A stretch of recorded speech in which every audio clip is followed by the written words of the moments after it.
Bab apabila satu kumpulan orang mewakafkan tanah yang dikongsi atau tanah syarikat, maka itu harus dibolehkan. Diriwayatkan daripada Anas katanya, Nabi SAW memerintahkan supaya dibina masjid. Dia berkata, wahai Bani Najjar, tentukanlah harga kebun kamu ini kepadaku. Mereka berkata, tidak, demi Allah kami tidak menuntut, kami tidak mahukan harganya kecuali ganjarannya terserah kepada Allah.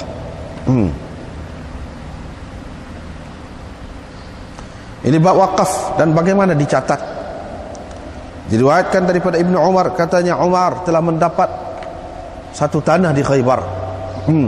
Dia datang kepada Nabi SAW, dia berkata, saya telah mendapat satu tanah yang tidak pernah saya mendapat satu harta pun yang lebih bernilai daripadanya. Apakah atau bagaimana engkau akan perintahkan saya melakukannya? Nabi SAW berkata, kalau engkau mahu, boleh engkau tahankan maknanya asal tanah itu, yakni tanah itu sendiri, dan engkau bersedekahkan tanah itu, yakni engkau wakafkan. Umar pun bersedekah tanah itu dengan syarat tidak boleh dijual asalnya, tidak boleh diberikan kepada sesiapa, dan tidak boleh diwarisi, untuk kepentingan orang-orang fakir, kurba, sanak saudara yang hampir ar-riqab, untuk membebaskan tawanan ataupun hamba abdi, wa fi sabilillah, dan untuk kebajikan umum, untuk sabilillah, wa dhaif, dan tetamu, wa ibn sabil, dan untuk musafir. Tidak mengapa kepada orang yang menguruskannya untuk makan sedikit daripadanya dengan cara, sebahagian daripadanya dengan cara baik, atau untuk memberikan, untuk memberi makan kepada kawan dengan tidak membuat harta tanah itu, hasilnya itu. Ini bab wakaf untuk orang fakir, kaya, dan untuk tetamu. Diriwayatkan daripada Ibnu Umar bahawa Umar telah mendapat harta di Khaybar. Dia datang kepada Nabi SAW dan menceritakan kepadanya. Nabi SAW berkata, kalau engkau mahu, engkau boleh bersedekahkannya, engkau boleh bersedekah tanah itu. Fatasaddaqa biha, dan dia pun bersedekah tanah itu untuk kepentingan fuqara, masakin, dzil qurbah, dan dhaif, tetamu. Ini bab wakaf tanah untuk masjid. Diriwayatkan daripada Anas, katanya bila Rasulullah SAW datang ke Madinah, dia memerintahkan supaya dibuat masjid. Faqala, dia berkata, wahai Bani Najjar, thaminuni ha'itakum, tentukan kebun kamu ini, tentukan harga kebun kamu ini kepada aku. Mereka berkata, tidak, demi Allah kami tidak mahukan harganya kecuali ganjaran yang terserah kepada Allah Azza wa Jalla. Ini bab wakaf binatang-binatang, kuda, mata benda, dan emas perak. Zuhri berkata berkenaan dengan orang yang mewakafkan 1000 dinar fi sabilillah, dan dia berikan 1000 dinar itu, dia serahkan 1000 dinar itu kepada seorang hamba, kepada seorang hambanya yang pandai berniaga, untuk diperniagakannya, dan dia menentukan keuntungannya itu sebagai sedekah kepada orang-orang miskin, akrabin, dan sanak saudara. Hal lirrajul an ya'kula min ribhi tilkal alf syai'an, bolehkah orang tadi makan sebahagian daripada keuntungan 1000 dinar tadi, keuntungan daripada 1000 dinar tadi, sedikit, bolehkah? Walaupun dia tidak, wa illam yakun ja'ala ribhaha sadaqatan lil masakin, walaupun dia tidak menentukan keuntungannya itu sebagai sedekah kepada orang-orang miskin. Qala, kata Zuhri, dia tidak boleh makan daripada hasil itu, daripada keuntungannya. Diriwayatkan daripada Ibnu Umar bahawa Umar telah hamala ala farasin lahu fi sabilillah, telah memberikan seekor kudanya fi sabilillah. Diberikannya kepada Rasulullah sallallahu alaihi wasallam untuk Rasulullah gunakan, beri kepada orang lain untuk menaikinya, untuk gunanya fi sabilillah. Jadi Nabi sallallahu alaihi wasallam pun berilah kepada satu orang untuk buat naik kuda itu. Lalu kemudian itu diceritakan kepada Umar bahawa sesungguhnya yang kuda yang telah diwakafkannya itu mahu dijual oleh orang itu. Dia bertanya Rasulullah sallallahu alaihi wasallam untuk membelinya. Nabi sallallahu alaihi wasallam kata, jangan engkau belinya dan jangan sekali-kali engkau kembali mengambil sedekahmu. Bab nafaqatil qayyim lil waqf. Ini bab perbelanjaan penjaga, pengurus wakaf. Dengan sanad yang Imam Bukhari meriwayatkan daripada Abi Hurairah bahawa Rasulullah sallallahu alaihi wasallam bersabda, pewaris-pewarisku tidak akan membahagi-bahagi dinar dan dirham yang aku tinggalkan. Apa yang aku tinggal selepas daripada perbelanjaan isteri-isteriku dan perbelanjaan pengurus harta yang kutinggal itu, fahuwa sadaqatun, menjadi sedekah. Diriwayatkan daripada Ibnu Umar bahawa Umar telah mensyaratkan dalam wakafnya agar orang yang menguruskannya makan, dan boleh dia memberi makan kepada kawannya dengan tidak membuat harta, dengan tidak melonggok kekayaan. Ini bab bila seseorang itu mewakafkan tanah atau telaga, atau dia mensyaratkan untuk dirinya seperti yang boleh dinikmati, yang boleh digunakan oleh timba-timba orang-orang Islam. Wa auqafa Anas telah mewakafkan sebuah rumah. Dia bila datang ke situ, dia singgah di rumah itulah, duduk di rumah itu. Zubair telah bersedekah rumah-rumahnya. Wa qala lil mardudati min banati. Dan dia berkata kepada anak-anaknya yang telah dicerai, anak-anak perempuannya yang dicerai, supaya tinggal di rumah yang diwakafnya itu dengan tidak mengganggu, merosakkan kepentingan orang lain, dan tidak juga dia itu mudarat, tidak juga anak dia itu diganggu. Kalau dia cukup, kalau dia sudah mempunyai keperluan dia kerana ada suami, tidaklah lagi dia mendapat hak daripada rumah itu. Ibnu Umar menentukan bahagiannya daripada rumah Umar sebagai tempat tinggal untuk orang-orang yang berhajat daripada keluarga Abdullah. Diriwayatkan daripada Abi Ishaq daripada Abdurrahman bahawa Uthman ketika dikepung oleh pemberontak-pemberontak, dia menjenguk kepada mereka dari atas, bahagian atas rumahnya, seraya berkata, dengan nama Allah aku mahu bertanya kamu, dan aku tidak mahu bertanya kecuali sahabat-sahabat Nabi sallallahu alaihi wasallam. Bukankah kamu tahu bahawa Rasulullah sallallahu alaihi wasallam pernah bersabda, sesiapa yang mengorek atau menggali telaga rumah, dia akan mendapat syurga. Lalu aku pun galilah, koreklah telaga itu. Bukankah kamu tahu bahawa Rasulullah sallallahu alaihi wasallam telah bersabda, sesiapa yang menyiapkan tentera Jaisyal Usrah, tentera yang mengalami kesukaran, dia akan mendapat syurga. Aku pun menyiapkan tentera itu. Qala, kata perawi ini, fasaddaquhu bima qal, mereka membenarkan Uthman tentang apa yang diucapkannya, yang dikatakannya itu. Berkata Umar berkenaan dengan wakafnya, ini harta wakafnya, tidak mengapa kepada orang yang menguruskannya untuk makan. Kadang-kadang pewakaf itu sendiri yang menguruskan hartanya, Dan orang lain pun boleh jadi juga. Fahuwa wasi'un likullin, boleh semua, sesiapa pun untuk menguruskannya. Ini bab. Bila seseorang pewakaf itu berkata, kami tidak mahu harganya kecuali ganjarannya terserah kepada Allah, fahuwa jaizun, itu boleh, dibolehkan. Diriwayatkan daripada Anas, katanya Nabi SAW bersabda, ya Bani Najjar thaminuni bihaitikum, tentukanlah harga kebun kamu ini kepadaku. Mereka berkata, tidak, kami tidak mahu harganya kecuali ganjarannya terserah kepada Allah.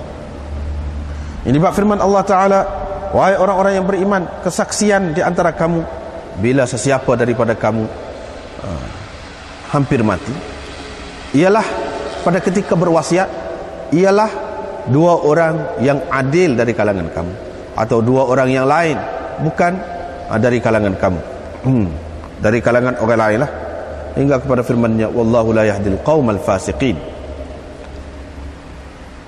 Dengan sanadnya Imam Bukhari meriwayatkan daripada Ibnu Abbas, katanya seorang lelaki daripada Bani Saham telah keluar bersama Tamim Ad-Dari dan Adi bin Badda, lalu mati. Lepas pada tunya mati. As-Sahmi itu di bumi yang tidak terdapat di sana orang Islam, tidak ada orang Islam di sana. Bila mereka berdua ni datang membawa harta pusakanya, peninggalannya, yakni Tamim Ad-Dari dan Adi bin Badda ni membawa peninggalannya, mereka kehilangan, mereka tidak mendapati satu piala daripada perak yang diukir dengan emas, yang diukir dengan emas. Lalu Rasulullah sallallahu alaihi wasallam minta mereka berdua bersumpah.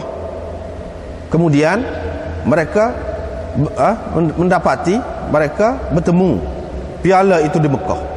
Mereka berkata, kami belinya daripada Tamim dan Adi. Maka bangkitlah dua orang daripada awliya As-Sahmi tadi. Mereka berdua bersumpah bahawa kesaksian kami lebih patut diterima daripada kesaksian mereka berdua, dan bahawa jam itu, piala itu adalah kepunyaan si mati itu, keluarga mereka yang si mati itu. Qala, kata perawi ini, berkenaan dengan mereka lah ayat ini turun. Ya ayyuhalladzina amanu syahadatu bainakum idza hadara ahadakumul maut. Ini bab bayaran wasi, hutang-hutang si mati tanpa dihadiri, tanpa kehadiran pewaris-pewaris yang lain.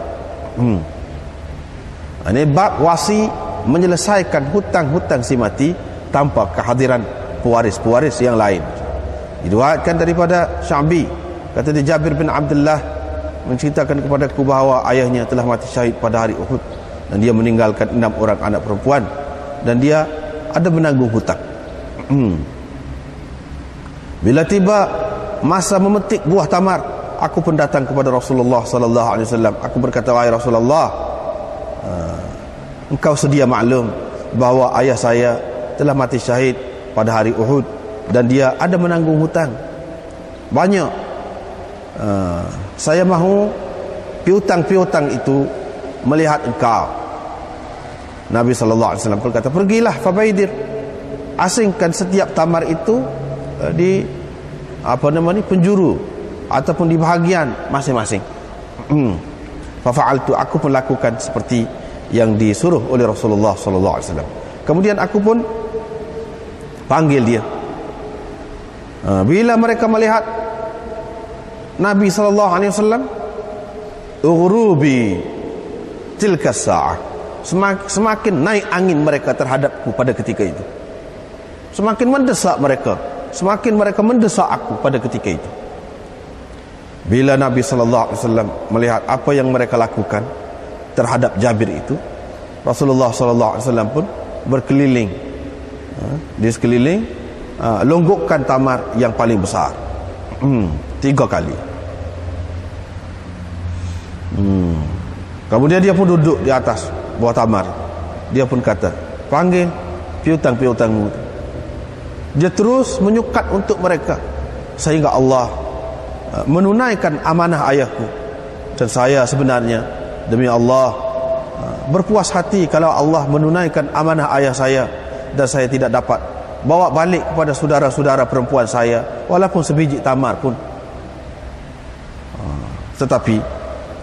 Tetapi harta itu mana selamat. Demi Allah, bayadir itu, lunggukkan tamar itu, semua sekali selamat. Sehingga saya betul-betul nampak mana lunggukkan tamar ya Rasulullah sallallahu alaihi wasallam berada di atasnya itu, semacam tidak kurang sebiji tamar pun daripadanya itu. Abu Abdullah berkata, urubi hijubi, mereka mendesak aku. Fa'aghrayna bainahumul adawata wal baghdha, kami menimbulkan permusuhan dan kebencian di antara mereka. Baiklah.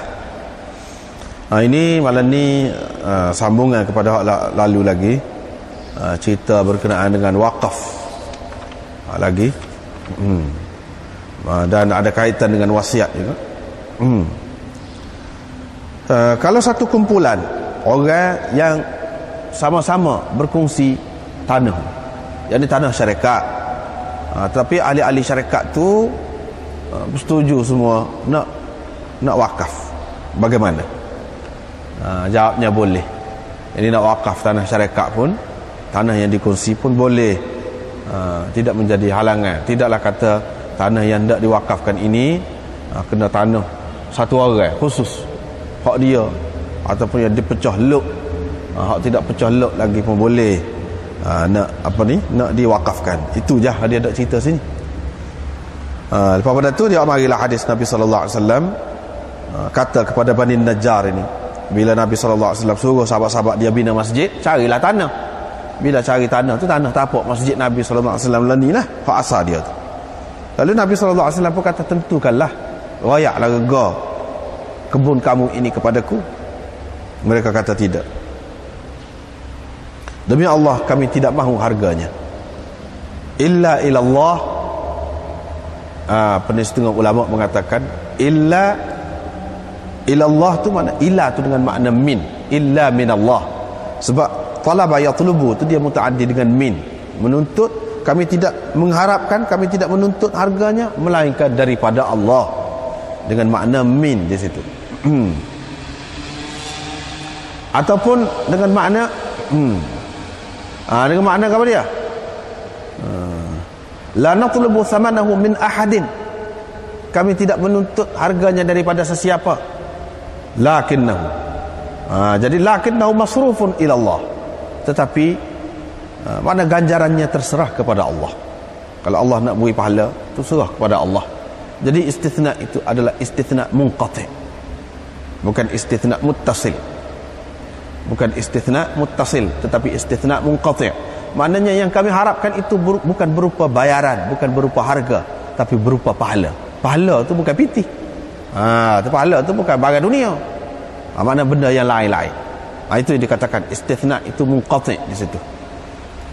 Illa ilallah, illa ilallah dengan makna lakinnahu masrufun ilallah. Maknanya sebab itu yang anda terjemah tadi, kecuali ganjarannya itu terserah kepada Allah. Kalau Allah SWT nak beri pahala, ikut dia lah.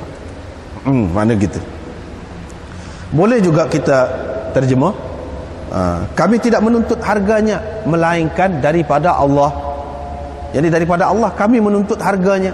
Mana kalau begitu istithna itu adalah istithna muttasil. Istithna muttasil.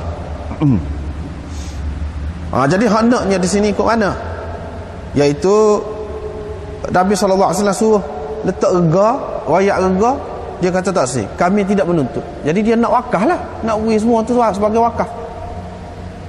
Gitu. Tetapi dalam setengah riwayat ada Nabi sallallahu alaihi wasallam bayar rega. Walaupun riwayat itu, riwayat Waqidi ada disebutkan. Di sini dalam hasyiah ni pun ada. Waqidi itu perawi tak boleh pakai. Tapi kalau kita terimalah riwayat-riwayat seumpama itu, maknanya Nabi sallallahu alaihi wasallam bayar rega tu kerana ada dua orang anak yatim berhak. Mana salah di antara ahli kongsi tanah tu ialah anak yatim dua orang.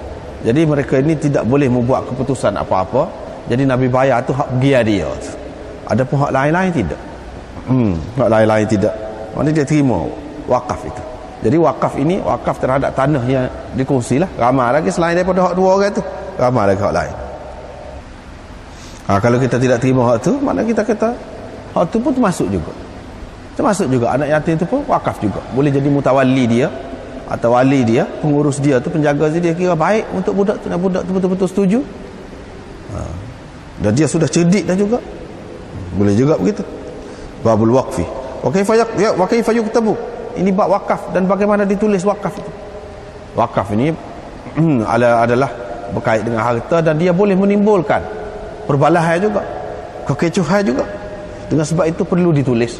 Seperti dalam masalah jual beli ataupun hutang piutang lain-lain yang boleh menimbulkan perbalahan. Maka elok ditulislah. Hak ni pun begitu juga. Ditulis. Bagaimana nak tulis? Adakah perlu tulis selalu? Kau boleh tulis setelah sekian lama. Jawabnya tulis tu tidak semesti selalu. Kalau tulis selalu pun tak apa. Ataupun kalau dalam keadaan mula-mula tu nampaknya tidak ada sesuatu yang membimbangkan, tetapi bila kemudian ada sesuatu yang membimbangkan, maka suruh tulis, catik. Tak apa juga lagu tu. Seperti yang dilakukan oleh Sayyidina Umar. Dia wakaf tanah tu di zaman Nabi SAW. Tetapi pada masa tu tak tulis lagi. Tulisnya di zaman pemerintah dia. Seperti yang diriwayatkan oleh Abu Daud, Sayyidina Umar suruh katib dia, penulis dia, setiausaha dia tulis ni syarat-syarat sana. Yang ni tanah ni tidak boleh dijual, tidak boleh diberikan kepada sesiapa, tidak boleh diwarisi, dan untuk kepentingan fuqara, kurba dan seterusnya tadi. Itu ditulis. Tulis di zaman dia oleh penulis dia namanya Mu'aiqib. Jadi makna setelah sekian lama berlalu boleh juga ditulis. Tidak kata tulis selalu. Mula tak tulis. Tapi semua orang tahulah, semua orang tahu. Mula tak tulis, lepas tu kemudian tu tulis, takut timbul perkara yang tidak molek. Jadi sebab itu suruh tulis biar jelas. Ini bab wakaf untuk orang fakir dan orang kaya dan tetamu. Imam Bukhari nak ayatnya wakaf ni bukan khusus kepada orang miskin saja. Orang kaya pun boleh, tetamu pun boleh.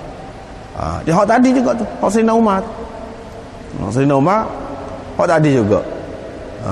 Iaitu dia kata fatasaddaqa biha fil fuqara wal masakin wa dzil qurba. Sayyidina Umar pun wakafkan tanah tu untuk kepentingan fuqara, masakin dan dzil qurba. Jadi nak ayat situnya dzil qurba tu, keluarga yang dekat dengan Sayyidina Umar tu ada hak kaya, ada hak sesak. Bila dia kata dzil qurba tu, hak kaya pun boleh juga ambil manfaat. Boleh juga ambil manfaat. Cumanya adalah melanggar, tidak sesuai lah dari segi akhlaknya. Tak jauh lah kita kata. Kalau anak-anak dia tu hak kaya dah, lepas tu ambil sehingga orang-orang miskin pun tak ada. Takkan lah lagu tu pula. Tapi sekadar nak ambil manfaat tu boleh. Daripada syarat tu lah, dzil qurba tu masuk di situ. Hak kaya pun boleh juga. Ini buat wakaf tanah untuk masjid. Hak tadi juga ada tadi. Nabi SAW suruh buat masjid. Dia pun kata, "Thaminuni ha'idakum hadha." Dia kata kami tidak nak harga dia kecuali ganjarannya terserahlah kepada Allah Ta'ala. Jadi hak ni wakaf ni, mereka itu kata begitu tu sebagai wakafkan tanah mereka untuk dibuat masjid. Jadi wakaf tanah untuk buat masjid ni boleh. Nah, waktu molek benar lah. Oleh kerana sahabat-sahabat tu sedar tentang kebajikan dia, pahala dia yang besar tu, dengan sebab itulah mereka tak si ambil rega tu. Dan nak bagi secara percuma lah wakaf. Wakaf untuk masjid. Ini dalilnya. Wakaf untuk masjid tu. Lepas tu wakaf dawab, binatang-binatang, kura, kuda, dan urud, mata benda, wasamit, dan emas perak. Sini pula Imam Bukhari nak ayat pula wakaf al-manqulat, waqful manqulat. Waqful manqulat. Yang ni wakaf barang-barang yang boleh dipindah, bukan barang-barang yang tidak boleh dipindah. Seperti tanah tu tak boleh nak pindah, tak boleh nak akad tanah tu, nak akad lagu mana? Tu apa nama ni? Satu bahagian sudah cerita dah tu. Ni pula nak cerita tentang wakaf benda-benda yang boleh dipindah. Lagu mana? Boleh ke tidak? Nak wakaf kereta, misalnya kita katakan. Nak wakaf motor. Kalau ni lah. Zaman dulu, binatang-binatang tu, sebagai kenderaan dia, kuda. Sebab sebutkan kuda tu, kuda ini paling istimewa lah. Dari antara kenderaan yang ada pada masa tu, paling istimewa. Sebab itulah sebut secara khusus. Ini orang panggil ataf khas kepada am, min babi dzikril khas ba'dal am. Sebut hak khusus lepas daripada am, hak umum. Tanazzalul malaikatu warruhu fiha. Turun, bertalu-talu turun pada malam itu ruh, malaikat-malaikat dan ruh tu maksudnya Jibril. Jadi padahal malaikat tu, dalam malaikat tu masuk dah Jibrilnya, sebab Jibril itu malaikat juga. Tapi sebutkan Jibril itu secara khusus kerana kedudukannya yang istimewa. Kedudukannya yang istimewa dan berbeza daripada yang lain. Sebab tu sebut secara khusus. Serupa juga ni.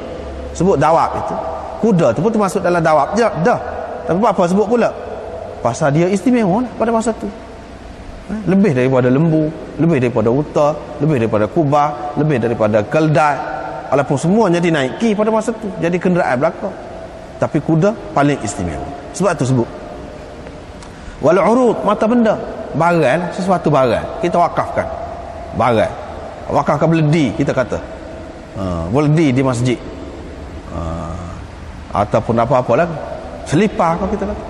Mata benda lah. Kau besar, kau kecil, murah, mahal, kau tak kira. Wasamit, dan emas perak kita wakafkan. Jawabnya, dia nak ayatnya boleh belaka. Wakaf ni tidak nanti benda tu benda yang tetap. Seperti tanah, rumah yang tidak boleh diangkat, tidak semesti macam tu. Jadi wakaf ni benda-benda yang kecil macam tu pun boleh.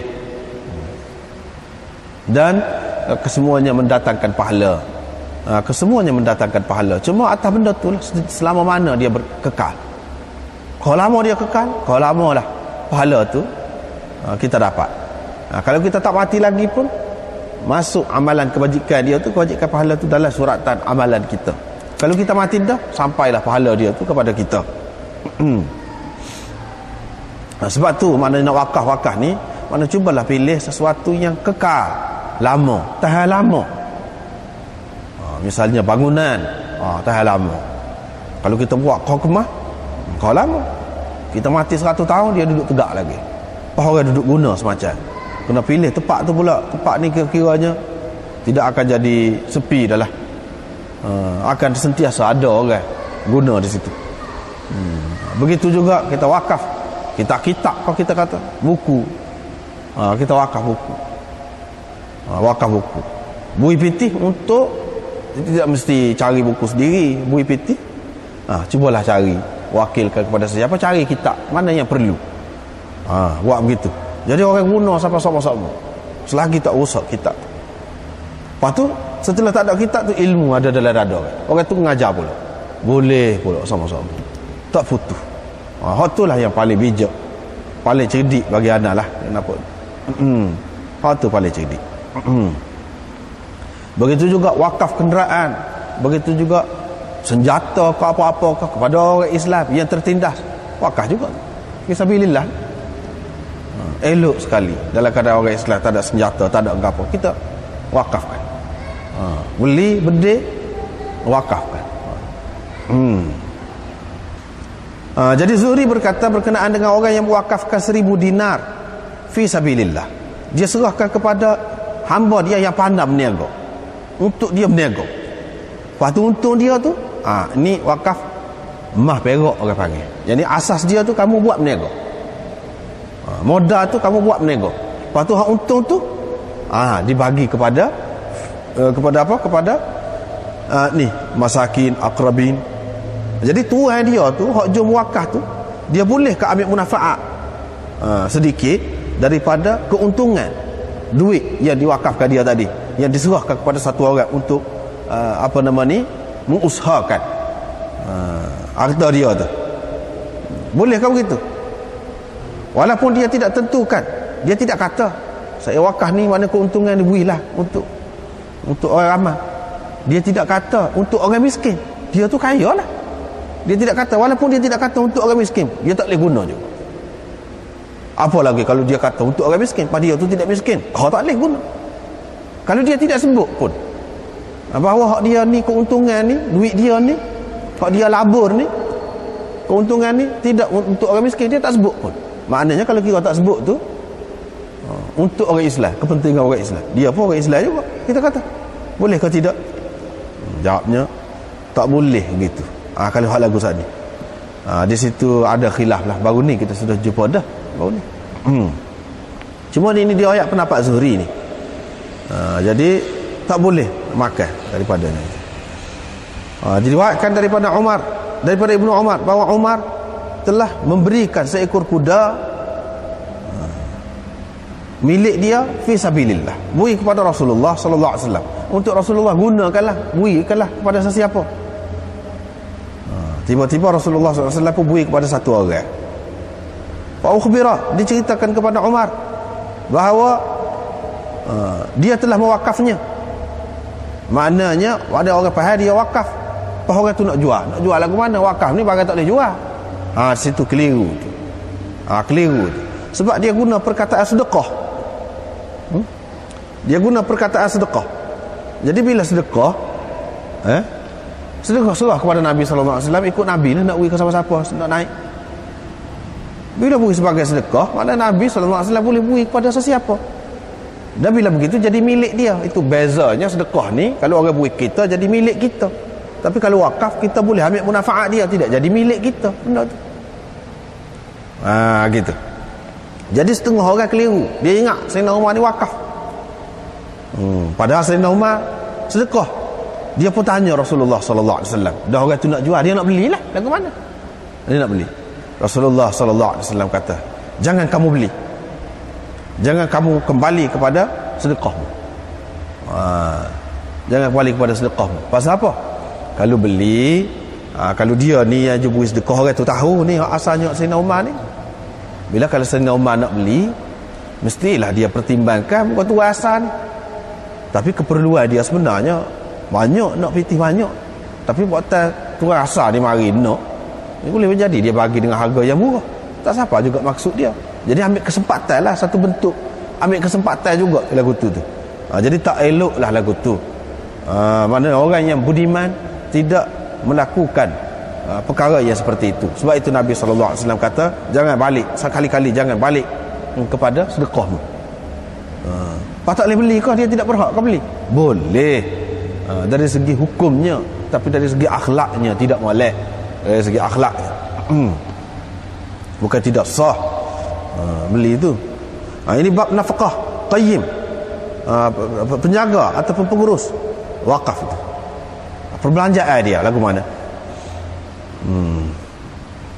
Nabi SAW kata,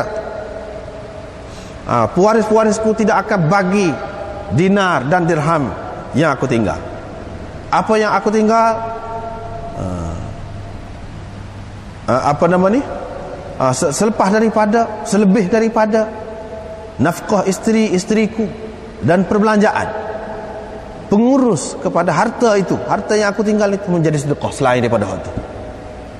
Jadi harta tu mana kena bagilah setakat mana keperluan isteri-isteri Nabi, dan setakat mana keperluan pengurus tu harta Nabi sallallahu alaihi wasallam tu. Jadi selebihnya jadi sedekah. Jadi Nabi sallallahu alaihi wasallam ni, setengah-setengah orang kata, dia mati dalam keadaan sesak. Sebab apa? Sebab dia buta dengan Yahudi tu. Buta nak makan, buta. Jadi hak tu mana satu keadaan saja boleh jadi dia memerlukan makanan itu. Bukan makna dia tidak ada harta. Di sini menunjukkan dia ada tinggal tu. Cuma apa yang dia tinggal tu tidak jadi pesaka. Tidak jadi pesaka. Hanya sekadar keperluan bini-bini dia waktu tu boleh diambil lah daripada hak tu. Dan daripada sini maknanya pengurus, penjaga harta yang dia tinggal tu, yang merupakan sedekah tu, boleh juga, berhak juga dapat daripada harta tu. Mana sekadar cukup untuk perbelanjaan dia lah. Jadi makna mereka ada hak juga. Supaya juga riwayat Sayyidina Umar tu berkali-kali dia tengok mari hadis ni. Tidak mengapa Sayyidina Umar mensyaratkan dalam wakafnya itu bahawa orang yang menguruskannya boleh makan, boleh beri makan kepada kawan dia dengan tidak buat harta lah syarat. Dia mensyaratkan begitu. Jadi maknanya orang yang menguruskannya boleh makan. Ini bab bila kalau seseorang itu wakaf tanah atau telaga, atau dia mensyaratkan untuk diri dia, mithla dila'il muslimin, seperti timba atau beldi orang-orang Islam yang lain. Kalau dia wakaf tanah ataupun telaga, ataupun dia syarat, mana telaga tu dia wakaf tapi dia akan guna juga seperti orang-orang lain lah, untuk kepentingan orang Islam. Pada dia pun orang Islam juga. Dia syaratkan begitu. Imam Bukhari nak wayak boleh. Anas telah mewakafkan satu rumah, sebuah rumah. Bila dia pergi ke tempat tu, dia akan singgahlah duduk di rumah tu. Ini makna boleh ambil munafaat daripada rumah yang diwakafkan oleh seseorang. Dia boleh ambil munafaat. Zubair telah bersedekah, yang diwakafkan rumah-rumah dia, beberapa buah rumah dia, dan dia berkata kepada anak-anak perempuan dia yang telah dicerai, dia suruh duduklah. Pak rumah dia wakaf tu tak apa, duduk untuk orang-orang yang perlu. Bahan anak dia dicerai ni perlu juga, bolehlah duduk situ buat sementara, dalam keadaan tidak memudaratkan, tidak mengganggu orang lain, tidak menjejaskan keperluan orang lain, dan juga tidak terjejas juga keperluan dia tu. Maknanya masing-masing mendapat bahagian. Tidaklah kata dia menjejaskan keperluan orang lain dan keperluan dia terjejas, tidak lagu tu. Mana dengan cara yang sederhana lah, munasabah lah, mana duduk di tempat tu sehingga selesai masalah dia. Maknanya orang-orang yang perlu, selagi perlu, bila sudah tak perlu, tak payah duduk situ lah. Itulah dia kata, bila dia sudah tidak perlu kerana ada suami, maka tidak lagi dia berhak terhadap rumah tu, mana untuk duduk. Selagi dia perlu, boleh duduk. Ibnu Umar telah menentukan bahagian dia daripada rumah Umar sebagai tempat duduk kepada orang-orang yang perlu daripada keluarga Abdullah. Mana keluarga dia, mana-mana keluarga dia yang perlu, dia duduk situ. Boleh ambil munafaat lagu tu, boleh. Inilah masalah benda ni khilaf. Ada yang kata boleh, ada yang kata tak boleh. Tapi bagi Imam Bukhari nya boleh. Inilah dalil dia. Dia mari banyak. Dia tidak mari orang kata tak boleh, menunjukkan boleh. Tadi nampak macam tak boleh. Ni boleh ambil munafaat itu. Sekadar perlulah. Abi Ishaq berkata, Abi Abdurrahman menceritakan bahawa Uthman bila dia dikepung oleh pemberontak-pemberontak tu, jadi dia pun jenguk daripada atas rumah ni, atas loteng rumah ni. Dia pun kata, dengan nama Allah aku nak tanya kamu. Dan begitulah dia kata, kamu tak tahu ke Rasulullah kata begini, apa aku buat? Ya, aku. Kamu tak tahu ke, panjanglah cerita ni, dia ringkas ni. Dia buat berlaku benda-benda kebajikan gitu gini untuk kepentingan orang-orang Islam. Jadi tak ada lah daripada dulu pun dia ni nampak jenis kebendaan, mementingkan diri sendiri, nak ambil harta orang ramai jauh sekali. Harta dia yang habisnya dulu. Tidak kau begitu, semua aku belakang. Bah tak kena mana ni. Tak kena mana ni ya jadi gitu mau ni. Jadi tapi akhirnya tak pakai juga dia tu, pemberontak-pemberontak tu ramai. Akhirnya Sayyidina Uthman terbunuhlah. Dibunuhkan oleh puak-puak ni. Jadi sesiapa yang korek telaga rumah, dalam riwayat yang lain disebutkan Sayyidina Uthman beli telaga rumah tu, bi'ra rumah tu daripada orang Yahudi, asalnya dimiliki oleh orang Yahudi. Dia beli. Lepas tu di sini dia kata korek pula. Adakah bertentangan hadis ni? Tidak bertentangan. Asalnya beli, lepas pada tu keperluan untuk diperbesarkan telaga tu, dia korek pula, besar. Maknanya Sayyidina Uthman jasa dia begitu besar kepada umat Islam. Lepas tu akhir sekali kemuncaknya Jaish al-Usrah, tentera Islam tak cukup peralatan, tak cukup kenderaan, tak cukup senjata, nak pergi perang lagu mana dalam perang Tabuk ni. Sedangkan orang kafir banyak peralatannya. Maka Nabi SAW pun tanya, siapa yang menyiapkan tentera usrah ni, falahul jannah, dia dapat syurga. Sayyidina Uthman kurbankan berapa banyak harta dia untuk beli senjata, maka baru boleh buat digunakan untuk perang dengan orang-orang kafir itu. Lepas pada tu Nabi SAW bersabda, la yadurru Uthman ma amila ba'dal yawm. Ataupun dalam setengah riwayat disebutkan, ma darra Uthman ma amila ba'dal yawm. Tidak akan mengapa-apakan Uthman apa yang akan dilakukannya selepas ni. Kalau dia buat adalah salah sikit sebanyak pun, tak menjejaskan kedudukan dia, tak menjejaskan keimanan dia, tak menjejaskan kebesaran dia. Pasal apa? Jasa dia begitu besar. Sebab itulah kalau kita tengok seseorang itu ada salah, ada gapo, kita sepatutnya maafkan sekiranya dia tu orang yang banyak jasa dia. Jangan kita heboh-hebohkan sangat. Kalau kita heboh-hebohkan sangat, rugi juga, tak ada untungnya juga. Jadi kita kena maafkan. Macam Sayyidina Uthman ni, begitulah sepatutnya.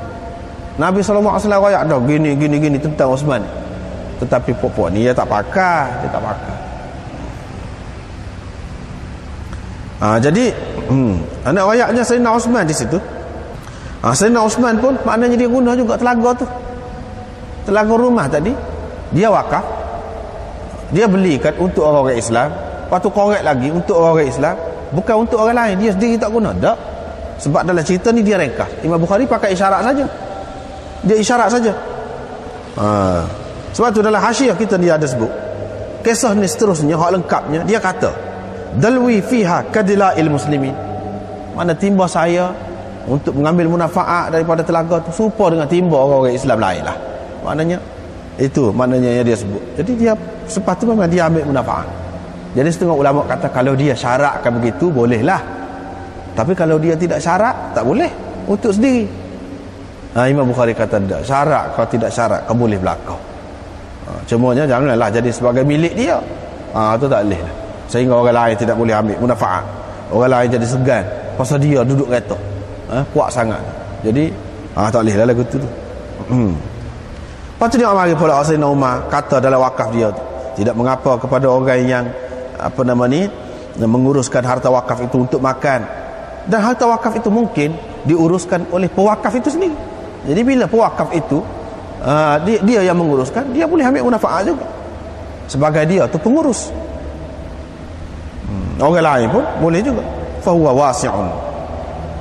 Ini bab bila orang yang mewakafkan itu kata kami tidak mahu harga dia kecuali ganjarannya terserah kepada Allah, fahuwa jaizun.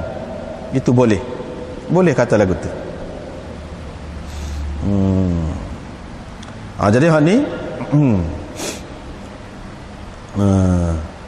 hak ni pun Imam Bukhari ayat bentuk kata lagu tu pun satu pengakuan tentang wakaf dah tu. Mana tidak semesti seseorang itu kata kami nak wakaf, ataupun seseorang itu kata saya nak wakaf tanah ni, tak mesti kata lagu tu. Bila dia kata saya tak seh harga dia serah kepada Allah SWT, maknanya dia nak wakaf lah tu. Dia nak wakaf, dia nak sedekah lah. Pas sedekah masjid, apa dia tanah untuk buat masjid, takkanlah sedekah boleh dijual pula. Kalau lagu tu masjid ni jadi hak sama dia pula.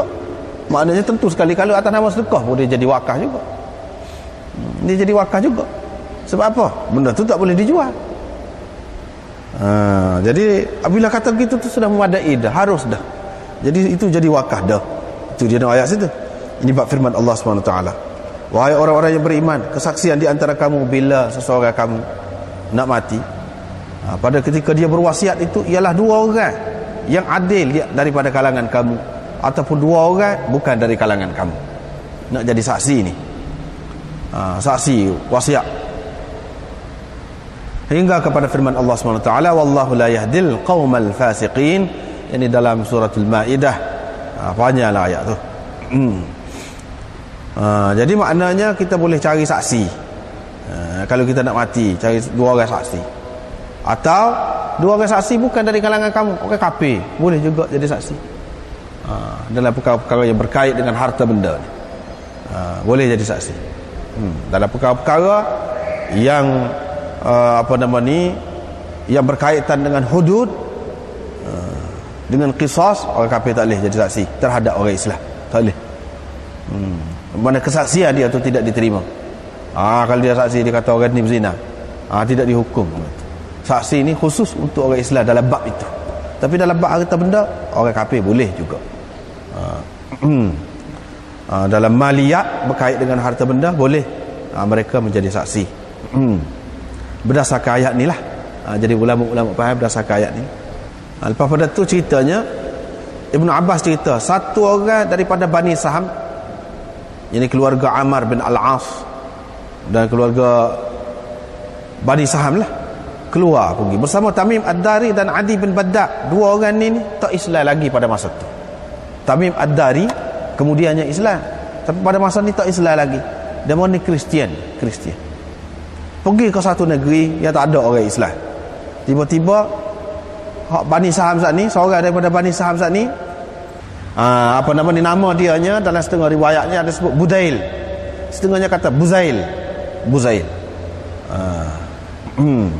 Nama dianya. Jadi bila pergi itu ke negeri yang tak ada orang Islam situ, lepas pada tu matilah dia di sana dan dia menjadikan demo ni sebagai saksi, sebagai pemegang wasiat dia.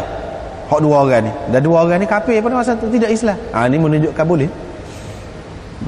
Lepas tu demo ni pun marilah. Lepas pada tu wak kelik mari peninggalan dia. Lepas tu tengok belek-belek, tengok khobek-khobek, tengok tu tak ada satu piala. Piala yang dibuat daripada perak dan berukirkan emas di atas dia tu. Pada itu dia tu lah. Lalu Rasulullah sallallahu alaihi wasallam pun minta mereka berdua bersumpah. Sumpah cara dia lah. Ini menunjukkan sumpah ni boleh cara masing-masing. Tidak kata sumpah dalam mahkamah Islam ni orang kafir pun nak sumpah dalam Quran je. Sumpah Quran apanya? Quran tu dia tidak percaya. Hak dia percaya. Hak bagi dia adalah pegangan agama dia. Mana bersumpah tu. Mereka pun bersumpah. Rasulullah sallallahu alaihi wasallam pun minta mereka berdua bersumpah. Sumpah tak apa. Lepas pada tu ahli keluarga ni si mati ni temu piala tadi di Mekah. Dia pun tanya, mari mana ni? Demo tu pun kata, kami beli daripada Tamim dan Adi bin Badda tadi. Beli daripada dia. Lepas tu bangunlah dua orang daripada keluarga si mati tadi tu. Mereka pun bersumpah, sesungguhnya kesaksian kami adalah lebih patut diterima daripada kesaksian mereka berdua. Dan piala ni memang betul kepunyaan si mati tu, keluarga dia lah. Kata perawi ni berkenaan dengan mereka inilah ayat ni turun. Lepas dia tahu mana hak ni piala ni hak kawan tu. Gini ceritanya. Cerita ni ringkas. Dalam riwayat yang lain ada disebutkan, iaitu Budail tadi tu, sahabat tu. Dia memanglah dia minta dia bonding dia jadi wasi dia. Dia minta sampaikan peninggalan dia ni pada keluarga dia. Tapi dia tulis dalam tu, dia tulis surat. Dalam tu rakyat gapo dia benda-benda hak ada. Cerdik juga dia. Kawan ni tak buka habislah. Tak buka habis. Hak dua orang. Jadi bila balik dia tu cek, tak ada. Tu dia tahu tak ada tu. Tak ada satu piala. Hak lain ada. Jadi bila begitu tuntutlah. Jumpa di Mekah. Tanya-tanya, kata hak demo dua tu beli dengan demo tu. Lepas tadi dia bersumpah. Sumpah tu tak kira lah muka dia agama ada pun tak ada dah kita kata. Jadi bangkitlah mereka ni, kesaksian kami lebih patut diterima. Kami memang tahu memang hak dia, dan dia pun ada tulis ni, ada surat ni, bukti ni ada ni. Lepas pada tu cara-cara ambil baliklah hak tu, dan diminta mereka ini bagi baliklah harga tu kepada tuan dia. Bagi balik kepada pembeli lah harga dia tu, bagi balik. Begitu ceritanya. Pasal apa dia tidak royak tu? Dia tidak royak tu. Hak tu ada tu. Apa nama ni? Itu dalam hasyiah tu. فحلفهما رسول الله صلى الله عليه وسلم بعد صلاة العصر عند المنبر وخلى سبيلهما ثم وجد الإناء في أيديهما فأتاهما بنو سهم في ذلك فقالا قد اشترينا منه ولكن لم يكن لنا عليه بينة فكرهنا أن نقر به فرفعوهما إلى رسول الله صلى الله عليه وسلم. Itu di antara cerita. Dalam cerita ni maknanya mereka dapati ada pula dengan dia tu, dengan apa ni Tamim tu, dengan Adi tu. Apa-apa ya dia apa ni tak mengaku tu. Jadi pasal tak ada bukti yang dia beli tu, tak ada bukti. Jadi sebab tu dia tidak royak susuk kucur tu. Gitu. Sebab tu susuk kucur tu. Jadi maknanya boleh jadi cerita ni maknanya kali berikutnya dia beli pula daripada hak tu, mengikut riwayat ni lah cerita ni. Begitulah.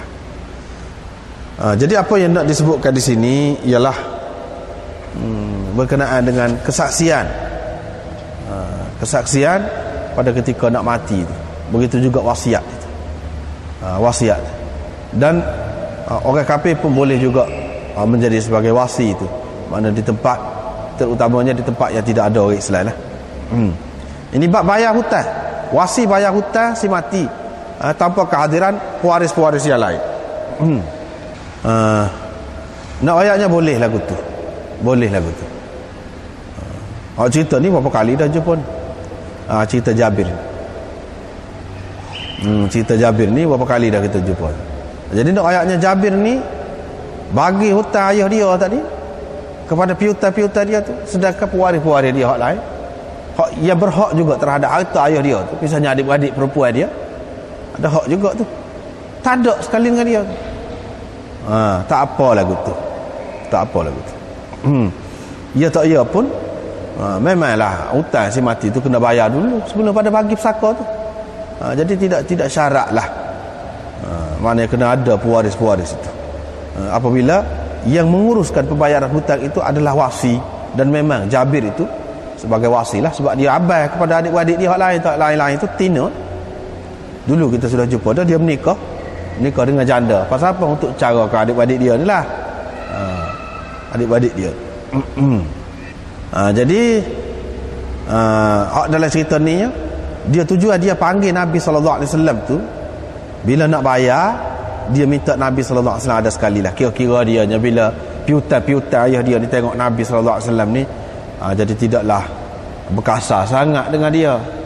Boleh jadi ada timbang rasa, kesian belah, terutama ayah dia ni mati syahid pas sama-sama Islam ni, tapi tak boleh kira orang ni. Di zaman Nabi SAW punya ada juga lagu tu, jenis taksib tolak asud ni ada juga. Tapi biasanya lagu-lagu tu dia tak sebut nama lah, tak sebut nama. Supaya apa ni, muhajir Ummi Qais yang berhijrah kepada kerana Ummi Qais nak menikah dengan dia, hijrah ke Madinah. Dia berhijrah tu orang Islam juga. Carilah dalam kitab mana pun tak jumpa nama dia, tak ada siapa dia sebut. Pasal apa? Orang-orang Islam tak say. Kalau tidak, orang tahu tak bila dia sebut, oh dia ni, walaupun dia sudah berubah. Dia ni lagu tu berhijrah ni kerana orang Tina nak menikah. Jadi sebab tu tidak sebut. Supaya juga ni. Tapi nya jadi lagu lain. Bila kau tengok Nabi tu, kau mendesak aku, kau naik angin. Ada pula lagu tu. Nyada lah orang lagu tu. Susah hatilah dia. Rupanya nak jadi cerita ni. Bila Nabi SAW tengok lagu tu ni, dia pun payah kira. Dia pun berkeliling lah pada longgokan, mengelilingi longgokan yang terbesar daripada longgokan tamar itu. Sebab Nabi suruh suku dah. Jadi wah tamar hak molek sikit ni letak suku, hak ni korang sikit letak suku, gitu. Jadi Nabi SAW duduk atas hak besar sekali. Lepas tu dia pun kata, panggil marilah piutan-piutan, mari suka gapo tu, habis selesai. Dia hanya kata, aku mujur kalau boleh setara ni pun tak apa dah akunya. Selesai aja hutang-hutang ayah tu. sebagai amanah ayah. Suruh aku selesai. Jadi kalau selesai tu pun tak apa dah. Biarlah tak boleh sebutir pada adik-adik. Tapi tidak gitu berkatnya. Jadi macam tak kurang, sebutir buah tamar pun tak kurang. Tu yang peliknya mukjizat Nabi sallallahu alaihi wasallam. Di sini juga nak rayak keberkatan orang yang mati syahid, orang yang berjihad fi sabilillah. Allah Subhanahu taala bela dia. Allah Subhanahu taala jaga dia. Allah Subhanahu taala jaga dia. Kalau kita tengok ni orang-orang yang berjuang di zaman Nabi sallallahu alaihi wasallam ni, kalau kita perhati sejarah dia memang senang-senang. Senang-senang. Zubair bin Awam misalnya, dalam Bukhari juga kita akan jumpa akan datang. Dulu pun kita sudah jumpa dah sebenarnya. Banyak utai dia. Tetapi boleh selesai. Bahkan harta banyak, dapat kekayaan yang begitu banyak pula. Itu adalah di antara keberkatan orang yang berjuang di jalan Allah Subhanahu wa taala. Kata Abu Abdullah Urubi, apa makna hijubi? Mereka hingar-bangar. Mereka buat kecoh terhadap aku, menimbulkan kekecohan terhadap aku. Yani apa nama ni, mendesak, lagi mendesak. Fa aghrayna bainahumul adawata wal baghdha. Imam Bukhari ayatnya ada kesesuaian makna dia tu. Waktu pun perkataan sama juga dalam ayat Quran di tempat yang lain ada guna perkataan itu. Fa aghrayna, yani kami timbulkan permusuhan dan kebencian di antara mereka. Kami timbulkan permusuhan dan kebencian di antara mereka. Permusuhan dan kebencian di antara orang kafir, maksud di sini baru timbul apabila orang Islam itu bersatu. Apabila orang Islam itu sekepala, sama fikrah. Tapi kalau orang Islam itu sendiri pecah, dia pula boleh bersatu. Dia pula bersatu. Seperti sekarang ni kita tengok. Orang kafir bersatu. Orang Islam lemah telajak. Jadi ndeng orang pokok kafir. Hanya mementingkan segelintir pokok dia saja. Tak kira orang Islam nak kena pukul, nak kena serang, nak kena apa, tak kira. Pada ketika itu demo tu bersatu pula. Orang Islam pecah belah. Orang Islam bermusuh dan benci-membenci. Begitu. Jadi habislah apa nama ni, bab wasiat itu. Lepas tu kitabul jihad. Kitabul jihad. Ni kitabul jihad ni sangat panjang dalam Bukhari. Macam-macam seluk-beluk jihad itu dibincangkan. Dia kemukakan hadis-hadisnya. Sangat panjang dalam Bukhari. Jauh lebih panjang daripada hak tadi, sikit-sikit. Ni panjang. InsyaAllah kita akan sambung pada minggu depan lah kitabul jihad ini. Sampai setakat itulah dulu untuk malam ni. Wallahu a'lam. Akhiru da'wana alhamdulillah.